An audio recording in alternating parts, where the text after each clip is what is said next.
សន្តិសុខសម្រាប់ធ្នាប់សង្គមប្រយុទ្ធប្រឆាំងនឹងឧក្រិដ្ឋកម្មជាការងារអត្ថិភាពបំផុតរបស់រាជរដ្ឋាភិបាលកម្ពុជាសម្ដេចមហាបវរធិបតីហ៊ុនម៉ាណែតនាយករដ្ឋមន្ត្រីបានគូសរំលេចថាដោយមើលឃើញពីគ្រោះថ្នាក់ធ្ងន់ធ្ងរចំពោះសង្គមជាតិដែលបង្កឡើងដោយឧក្រិដ្ឋកម្មឆបោកតាមប្រព័ន្ធបច្ចេកវិទ្យានិងភាពស្មុគស្មាញនៃឧក្រិដ្ឋកម្មសម័យទំនើបមួយនេះដែលមានបណ្ដាញប្រតិក្រឡាគ្នាពីប្រទេសមួយទៅប្រទេសមួយរាជរដ្ឋាភិបាលនីតិកាលទី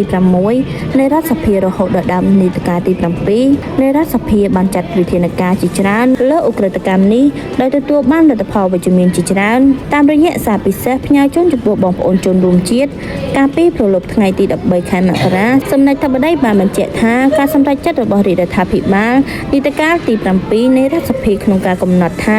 ការប្រយុទ្ធប្រឆាំងនឹងឧក្រិដ្ឋកម្មគឺជាកិច្ចការអត្ថិភាពក្នុងរបៀបវិរៈនយោបាយរបស់ខ្លួនគឺពុំមែនជាការចៃដន្យឡើយ